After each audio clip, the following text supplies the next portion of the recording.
Hello students, आज के इस वीडियो में मैं कंटिन्यू करूंगा चैप्टर 2 का 2.1। मैंने आपको नेक्स्ट वीडियो में बताया था 1 से लेके मैंने आपको 7 नंबर तक आपको बताया था। आज मैं आपको 8 नंबर बताऊंगा, 8 से लेके आपको 17 नंबर तक बताऊंगा, 17 नंबर तक, ठीक है।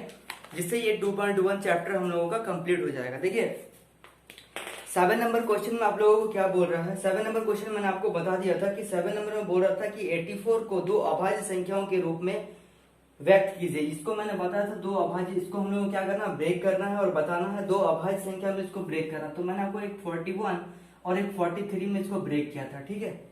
आज हम लोग बात करेंगे क्वेश्चन नंबर 8 पे। देखिए क्वेश्चन नंबर 8 बहुत ही अच्छा क्वेश्चन है। इसमें आप लोगों को थोड़ा सा अगर आप बेसिक आपको पता होगा तो आपको अच्छा से आएगा, ठीक है। देखिए सबसे पहले हम लोगों को कुछ क्वेश्चन दिया और बताना है, उसका नाम बताना है। उन प्राकृतिक संख्याओं के नाम लिखिए। सबसे पहला क्वेश्चन है जिसका कोई गुणनखंड ना हो।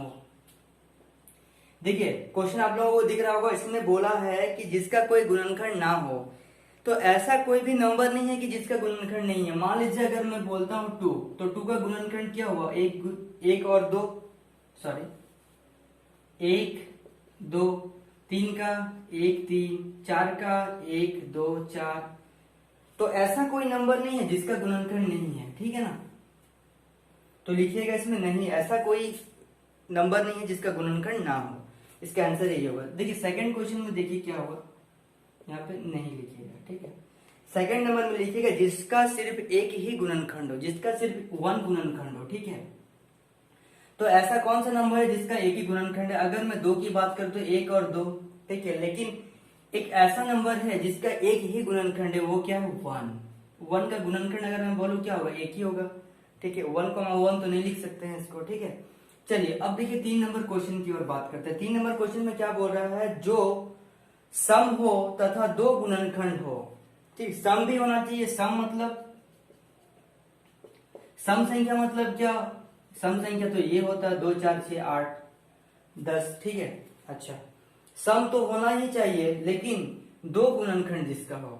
2 गुणनखंड मतलब 2 नहीं, जैसे मान लीजिए मैं बोलता हूं कि आप 3 का कितना गुणनखंड होगा, 1 और 3, ठीक है। लेकिन ये इस क्वेश्चन को सेटिस्फाई नहीं कर रहा, ठीक है। ये तो 2 गुणनखंड दे रहा, लेकिन ये सम नहीं है, ठीक है। दोनों कंडीशन को चेक करना है। देखिए ये इसको देखिए, ये सम भी है क्या, ये 2 गुणनखंड दे रहा, 1 और 2। देखिए तो आंसर क्या हो जाएगा, आंसर 2 हो जाएगा, क्योंकि ये जो क्या है, हर कंडीशन को सेटिस्फाई करा जो जो बोला है। ये सम भी है और साथ ही साथ ये क्या है, 2 गुणनखंड को 2 गुणनखंड दे रहा है, ठीक है। चलिए नोट कीजिए फटाफट से आप लोग।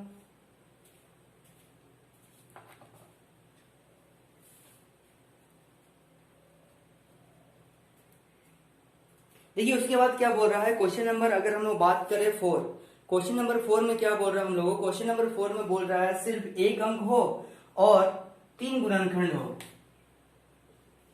सिर्फ एक अंक होना चाहिए और क्या होना चाहिए, 3 गुणनखंड होना चाहिए उसका। देखिए सिर्फ एक अंक हो और 3 गुणनखंड हो, कैसे गेस करेंगे हम लोग। देखिए सबसे मैंने कुछ नंबर लिख लिया, इस तरह से आप लोगों को भी करना है, ठीक है। देखिए 1 तो होगा नहीं, 2 इसका 3 गुणनखंड ही नहीं है, 1 और 2 ही है। 3 का भी नहीं होगा, 1 और 3 है, 4। अब 4 का देखिए 1 2 और 4, ये देखिए 3 गुणनखंड है, ठीक है।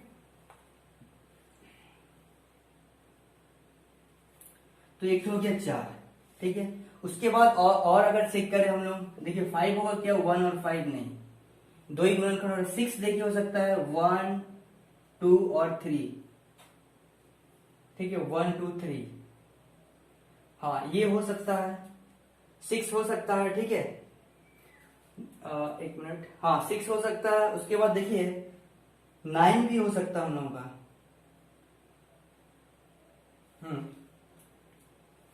यहाँ पे देखिए 9, अगर हम लोग देखिए 7 की बात करें, 7 नहीं होगा, 1 और 7, इस तरह से आप लोगों को चेक करना है। तो देखिए यहाँ पे 4 का क्या आ गया, 1 2 और 3, ठीक है। आगे आप लोग चेक कर सकते हैं, 6 का भी होगा, 9 का भी होगा, 8 का देखिए होगा कि नहीं, 8 का देख लीजिए एक बार, 1 2 4, ठीक है।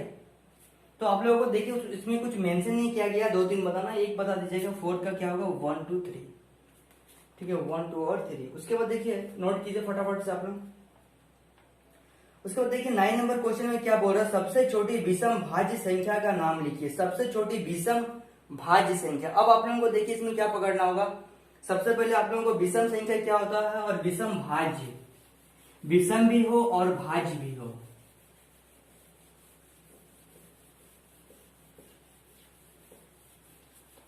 ठीक है, विषम भी होना चाहिए, विषम संख्या, ऑड इंटीजर। ठीक है, अच्छा, और वो क्या होना चाहिए, भाज्य भी होना चाहिए। देखिए कुछ मैं नंबर लिख रहा हूं यहाँ पे 1 2 3 4 5 6 7 8 9। ठीक है, यहाँ पे क्या बोला है, सबसे छोटी विषम भाज्य संख्या।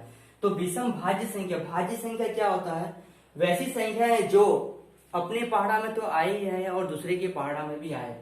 अगर मैं भाज्य संख्या की बात करूं, वो कहां से स्टार्ट होता है, देखिए अब मैं लिख रहा हूं भाज्य संख्या कहां से स्टार्ट होता है, 4 6 8। ठीक है, ये सब क्या है, भाज्य संख्या है। ठीक है, अब देखिए ये 4, ठीक है, ये किसका किसका पहाड़ा में आता है, 1 2 4 आ रहा। अगर मैं यहाँ पे 2 लेता तो क्या 2 किसमें किसमें आ रहा, 1 और मतलब 2 का पहाड़ा में ही आ रहा और किसी का में नहीं आ रहा। एक तो अपना में भी तो आना है और दूसरे के पहाड़ा में भी आना है। ठीक है, तब उसको बोलेंगे हम लोग भाज्य संख्या। ठीक है, हाँ, इसके बाद अगर थोड़ा सा बात करें यहाँ पे 9 भी होगा, क्योंकि 9 क्या, एक का पहाड़ा में आ रहा, 3 का पहाड़ा में आ रहा, 9 का पहाड़ा में आ रहा। ठीक है ना, तो यहाँ पे क्या बोला है कि सबसे छोटी विषम, ये जो संख्या है ये हम लोगों का क्या सम संख्या है। ठीक है, और 9 क्या है, विषम संख्या, ये तो ऑड इंटीजर है। तो हम लोगों को बोला सबसे छोटी विषम संख्या, विषम भाज्य संख्या क्या होगा। तो ये अगर 9 नंबर का बात करें, 9 नंबर का आंसर क्या हो जाएगा, 9। सबसे छोटी विषम भाज्य संख्या 9। ठीक है, अब देखिए 10 नंबर, नोट भी करते चलिए आप लोग, क्वेश्चन को भी देखते चलिए। 36 और 120, 36 और 120 को युग्म अभाज्य के रूप में व्यक्त कीजिए। युग्म अभाज्य मतलब जैसे मैंने आपको एक क्वेश्चन बताया था 7 नंबर में कि उसको अभाज्य संख्या में ब्रेक करना है, तो इसमें भी वही चीज बोल रहा कि 36 और 120 को अभाज्य संख्या के रूप में इसको क्या करना है, मतलब जो ऐड करने से ऐसे ब्रेक कीजिए आप ताकि ऐड करने से वो बन जाए। तो 36 को हम लोग क्या कर सकते हैं, देखिए 36 को कैसे ब्रेक करें कि वो हम लोगों का क्या बन जाए, 36 बन जाए। ठीक है, अभाज्य संख्या भी हो और 36 भी बना। देखिए अगर इसको मैं 2 पार्ट में ब्रेक करता हूँ, एक 18 और 18। ठीक है, इसको मैं क्या करता हूँ, इसमें 17 लिख देता हूँ। अगर 17 लिख दिया तो इसमें एक बढ़ा देता हूँ 19। ये देखिए 17 और 19, इसको ऐड कीजिए आप, ये 36 आ रहा। तो 17 और 19 एक इसका हो गया। ठीक है, और क्या बोला हम लोगों को, 120 को भी करना हम लोगों को। 120 को अगर करेंगे हम लोग 60 कर ले लीजिए इसको, 60 और 60। ठीक है, तो 60 और 60 जब लेंगे तो यहाँ पे क्या करना हम लोगों को, एक बढ़ा देना 61 और यहाँ पे क्या कर देना, एक कम कर देना 59। ये देखिए अभाज्य संख्या, ये किसी के टेबल में नहीं आता। ठीक है, क्लियर है आप लोगों को, इस तरह से आप लोग भी कीजिएगा। चलिए फटाफट से नोट डाउन कीजिए।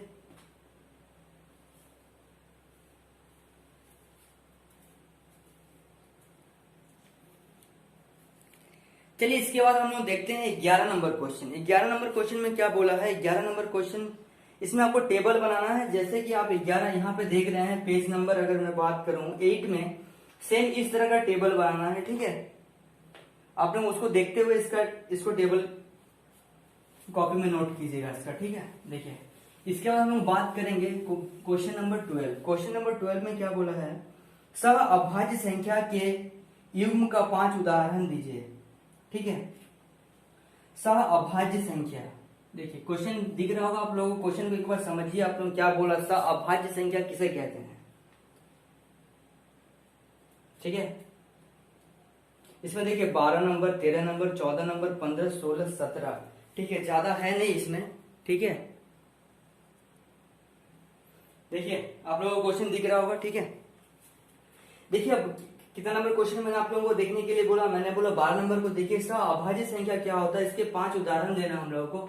देखिए सह अभाज्य संख्या मैंने आप लोगों को नहीं बताया था। ठीक है, देखिए सह अभाज्य संख्या वैसी संख्या है, देखिए इसमें क्या अगर बोलेंगे, इसको अगर सिंबल से मैं आप लोगों को समझाऊं तो इसमें हम लोग क्या देखेंगे कि अगर हम लोग कोई नंबर का गुणनखंड कर रहे हैं, जैसे देखिए सह अभाज्य संख्या। ठीक है, देखिए जैसे मैंने ले लिया 3। ठीक है, 3 का अगर मैं बोलूं आप इसका गुणनखंड कीजिए 1 और 3, अगर मैं बोलूँ आप 5 का लीजिए, ठीक है, तो आप कीजिएगा क्या 1 5। सह संख्या का मतलब होता है जो नंबर क्या हो रहा है, मिल रहा है। जैसे देखिए इसमें दिया हुआ है,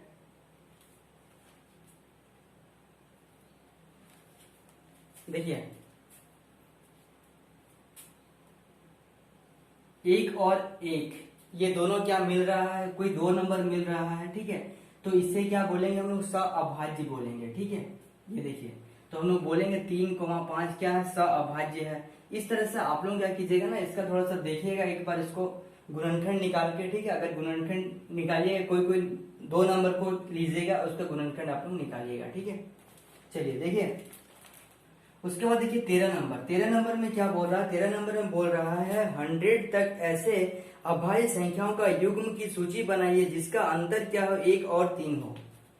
जिसका अंतर या तो 1 होना चाहिए या फिर 3 होना चाहिए। 100 तक जिसका अंतर क्या होना चाहिए, 1, इसका अंतर क्या होना चाहिए, 1, तथा एक और कितना होना चाहिए, 1, या तो 1 हो या कितना हो, 3 हो। कोई भी एक कंडीशन को सेटिस्फाई करना चाहिए, ठीक है। देखिए, तो क्या कर सकते हैं हम लोग, क्या बोला इसमें, हाँ अभाज्य संख्या बोला है। तो अभाज्य संख्या 2 3, अगर मैं देखूं, देखिए 2 और 3, इसी से पता चल रहा है 2 और 3 क्या हो रहा। अगर मैं इसका डिफरेंस का बात करूं तो ये क्या दे रहा, 1 दे रहा, 3 - 2 करे तो 1 दे रहा। चलिए, एक कंडीशन को सेटिस्फाई कर रहा है। या फिर हम लोग बोल सकते हैं 2,5, एक हो गया, 5 में से 2 को माइनस करेंगे तो 3। इस तरह से आप लोगों को नंबर को कलेक्ट करके आप लोगों को दिखाना है, ठीक है। देखिए, उसके बाद 14 नंबर क्वेश्चन, 14 नंबर में क्या बोल रहा, देखिए 14 नंबर में भी आप लोगों को थोड़ा सा क्या करना होगा। जैसे 13 और 31 दो अभाज्य संख्या है, 13 और 31 दो अभाज्य संख्या है। आपको क्वेश्चन देखने से क्लियर होना चाहिए। देखिए यहाँ पे 13 है और यहाँ 31 है, मतलब अगर 13 कोई भी नंबर लिखा, जैसे मैंने 23, तो इसको अगर मैं पलटूं 32, तो क्या ये अभाज्य संख्या है, इस तरह का कुछ बोल रहा है क्वेश्चन में, ठीक है। दो अंकों के ऐसे और भी भिन्न युग्म की सूची बनाए जिसका अंतर क्या हो, एक समान हो। अच्छा,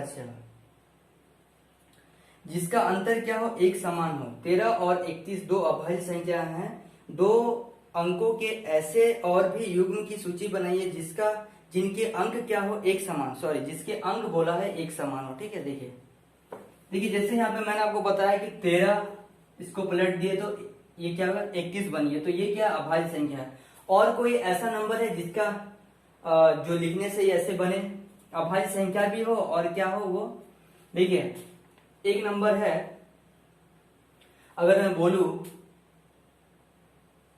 37 को अगर मैं पलट दूं तो ये देखिए अभाज्य संख्या हो जा रहा है, ठीक है।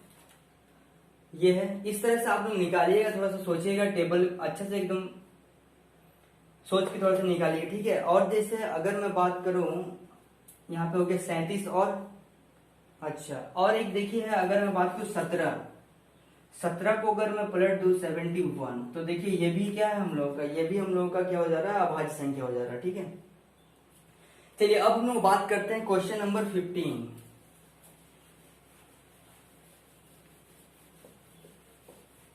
ठीक, क्वेश्चन नंबर 15 में क्या बोल रहा है, क्वेश्चन नंबर 15 को एक बार आप लोग देखिए।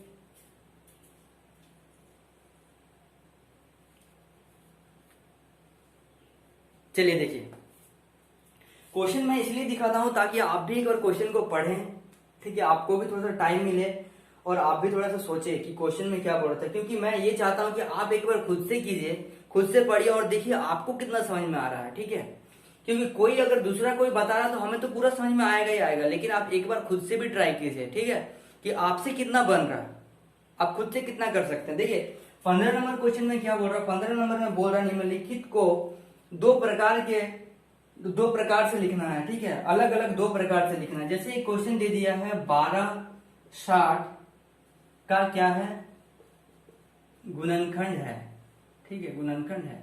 12 क्या है, 60, 12,60 क्या है, गुणनखंड है। तो इसको दो प्रकार से कैसे लिखना है हम लोगों को, देखिए सबसे पहले ये बोल सकते हैं जो 60 है, 60 अगर हम लोग इसको भाग दे 12 से तो ये पूरा पूरी क्या होगा, विभाजित हो रहा है। एक तो बोलेंगे कि 60 जो है वो 12 से, 60 क्या है, 60 जो 12 से क्या हो रहा, विभाजित है, ठीक है, विभाजित हो रहा, ठीक है, भाग लग रहा पूरा पूरी, ठीक है। एक तो ये चीज बोल सकते हैं हम लोग, मैं आपको रफ आइडिया दे रहा हूँ, ठीक है। ये आप लिखिएगा प्रॉपर तरीके से कि जो 60 है वो 12 से पूरी पूरी भाग लग रहा है। और एक क्या बोल सकते हैं, अगर मैं गुणज का बात करूं, अगर मैं गुणज का बात करूं तो देखिए क्या 60 का अगर सॉरी हाँ 12 का अगर टेबल पढ़े तो 12 पच्चीस 60, मतलब ये अलग तरीके से हो गया, 12 पच्चीस 60, 12 पच्चीस 60। देखिए दो तरीके से हम लोग लिख दिए। एक तो हम लोग बोल सकते हैं जो 60 है वो 12 से पूरा पूरी भाग लग पा रहा है, उससे विभाजित है। और अगर मैं बोलूं कि 12 का आप मेरे को गुणज निकाल के दिखाइए तो एक स्टेप ये आएगा कि 12 पच्चीस 60, ये देखिए ये एक स्टेप आया, ठीक है। उस तरह से एक और क्वेश्चन दिया हुआ है, जैसे आप देख सकते हैं 40 और 10, 40 और 10 हम लोग बोल सकते हैं जो 40 है ये पूरा पूरी भाग लग रहा 10 से, ठीक है, पूरा पूरी विभाजित है या फिर भाग लग रहा। और बोल सकते हैं अगर 10 का गुणज हम लोग बोले निकालिए तो आप लोग निकाल सकते हैं 10 एकम 10, 10 दूनी 20, 10 33, 10 चौके 40। देखिए यही चीज बोला था कि दो अलग तरीके से इसको आप कैसे डिनोट कर सकते हैं, दर्शा कैसे सकते हैं आप लोग, ठीक है। एक देखिए 16 नंबर क्वेश्चन, 16 नंबर क्वेश्चन भी बहुत सिंपल है, आप लोग इसको नोट करते चलिएगा। निम्नलिखित विषम संख्याओं को 3 विषम अभाज्य के रूप में व्यक्त करना है, ठीक है, मतलब इसमें भी ब्रेक करना है और कुछ करना नहीं है। पर 25 को कैसे, कितने अभाज्य संख्या से आप ब्रेक कर सकते हैं, 3 अभाज्य संख्या से आपको 25 को क्या करना है, ताकि इसको ऐसे ब्रेक कीजिए ताकि वो 3 अभाज्य संख्या को ऐड करने से क्या बन जाए, हम लोगों का 25 बन जाए, ठीक है। उसके बाद देखिए दूसरा क्वेश्चन दिया हुआ 47, एक दिया है 33। देखिए तो अभाज्य संख्या ये देखिए अगर हम लोग बात करें तो क्या क्या हो सकता है। एक और क्वेश्चन देखिए मैं लिख दे रहा हूँ यहाँ पे, जैसे 33 मैंने लिख दिया 3 नंबर का क्वेश्चन, ठीक है। और एक है 47, वो आप लोग ट्राई कीजिएगा या फिर मैं ही बता दूंगा उसको अभी। देखिए 25, ठीक है, एक हो गया 5 7 और क्या है, एक अगर मैं ले लूं 13, 13 और 7 20, हाँ देखिए 13 7 20 और 5 25, ठीक है। अब देखिए 33 को कैसे ब्रेक करें हम लोग, देखिए 33 को ब्रेक कर सकते हैं हम लोग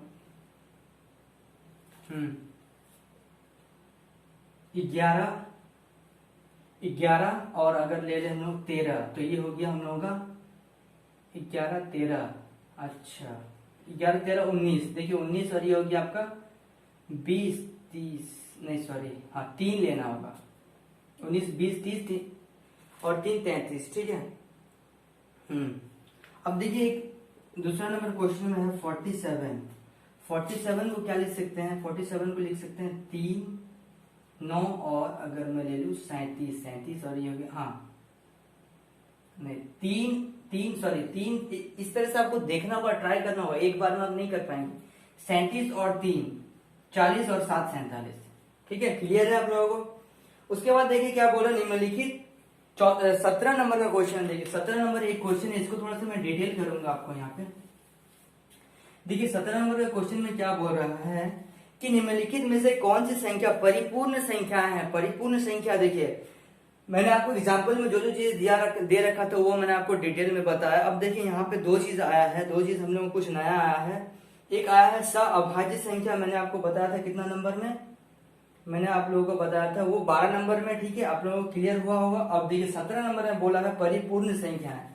देखिए ये सब क्वेश्चन आप लोग कीजिएगा, मैं आपको एक छोटा सा डिटेल दे रहा हूँ यहाँ पे। परिपूर्ण संख्या क्या होता है, देखिए अगर मैं ले लू यहाँ पे 10, मैं बोलूं 10 किसका किसका पहाड़ा में आता है, 1 2 5, ठीक है, 1 2 और 5, ठीक है, इसका इसका पहाड़ा में आता है। यहाँ पे 10 लेना नहीं है, ठीक है, 1 तो 10 कम ही आता है लेकिन इस चीज को नहीं लेना है। और ये जो नंबर है इसको आप ऐड अगर करेंगे तो क्या ये बन पा रहा, नहीं बन पा रहा, तो ये परिपूर्ण संख्या नहीं है, ठीक, क्योंकि आप लोग बोलेंगे सर 10 का पहाड़ा में तो 10 आता है, लेकिन 10 नहीं लेंगे हम लोग, ठीक है। 10 के अलावा उस इस नंबर के अलावा हम लोग को नंबर लेना है जो इसका पहाड़ा में आ रहा है, ठीक है। तो देखिए 1 2 और 5 इसको ऐड करेंगे तो कितना होगा 8। अब देखिए एक नंबर है 6, इसको अगर हम लोग लिखे 1 2 3, जब इसको हम लोग ऐड करेंगे 1+2+3 तो क्या आ जाएगा 6।